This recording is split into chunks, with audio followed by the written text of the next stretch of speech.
ಸ್ಥಳಕ್ಕೆ ಮಾಜಿ ಸಚಿವ ಅಶೋಕ್ ನಾರಾಯಣ ಕೂಡ ಬಂದಿದ್ದಾರೆ. ನಮ್ಮ ಜೊತೆ ಮಾತಾಡಕ್ಕೆ ಅವ್ರೇ ಇದ್ದಾರೆ. ಸರ್, ಸ್ಥಳಕ್ಕೆ ಕೂಡ ಬಂದಿದ್ದೀರಾ, ಸ್ಥಳದಲ್ಲಿ ಬಿಗಿವಿನ ವಾತಾವರಣ, ತಾವು ಕೂಡ ಬಂದಿದ್ದೀರಾ. ಮೊದಲಾಗಿ ಏನ್ ಹೇಳ್ತೀರಾ ಸರ್?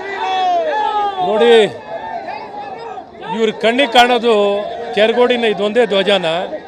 ಜನ ದುಡ್ಡಾಕಿ ಧ್ವಜಸ್ತಂಭವನ್ನು ಮಾಡಿದ್ದಾರೆ.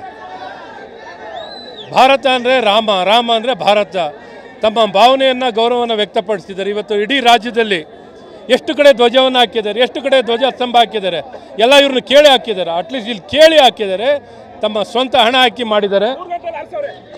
ರಾತ್ರಿ 3 ಗಂಟೆನಲ್ಲಿ ಬಂದು ಈ ರೀತಿ ಸರ್ಕಾರದ ಅಧಿಕಾರ ದುರ್ಬಳಕೆಯನ್ನು ಮಾಡಿಕೊಂಡು ಜನರ ಭಾವನೆ ವಿರುದ್ಧವಾಗಿ ಈ ರೀತಿ ಲಾಠಿ ಚಾರ್ಜನ್ನು ಮಾಡಿ 144 ಹಾಕಿ ಈ ರೀತಿ ಮಾಡುವಂಥ ಕೆಲಸ ಏನಿದೆ, ಈ ರೀತಿ ದ್ವೇಷಿಸುವಂಥ ಅವಕಾಶ ಏನಿದೆ ಕಾಂಗ್ರೆಸ್ ಪಕ್ಷಕ್ಕೆ, ಕಾಂಗ್ರೆಸ್ ಸರ್ಕಾರ ನಿಜಕ್ಕೂ ದ್ವೇಷದ ರಾಜಕಾರಣವನ್ನು ಮಾಡ್ತಿದ್ದಾರೆ.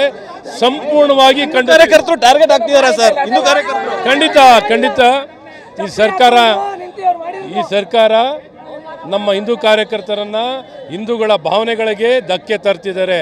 ಇವತ್ತು ಶ್ರೀರಾಮ ಅಂದರೆ ಭಾರತ. ಇವತ್ತು 500 ವರ್ಷದ ಈ ಅವಮಾನ, ನಾವು ಅನ್ಯಾಯಕ್ಕೆ ಒಳಗಾಗಿದ್ದನ್ನು ಸರಿಪಡಿಸುವಂಥದ್ದು ಇಡೀ ಭಾರತದ ಜನರ ಭಾವನೆ ಆಗಿತ್ತು. ಅದೇ ದಾರಿನಲ್ಲಿ ಕೆರಗೋಡಿನ ಜನರು ರಾಮನ ಧ್ವಜ, ಹನುಮನ ಧ್ವಜವನ್ನು, ಭಗವಧ್ವಜವನ್ನು ಹಾರಿಸಿದ್ದಾರೆ. ಅವರೇನು ತಪ್ಪೇನು ಮಾಡಿಲ್ಲ. ಸರ್ಕಾರದ ಕಂಬದ ಮೇಲೇನು ಹಾರಿಸಿಲ್ಲ, ಅವರೇ ದುಡ್ಡು ಹಾಕಿ ಮಾಡಿರೋಂಥ ಈ ಧ್ವಜಸ್ತಂಭ.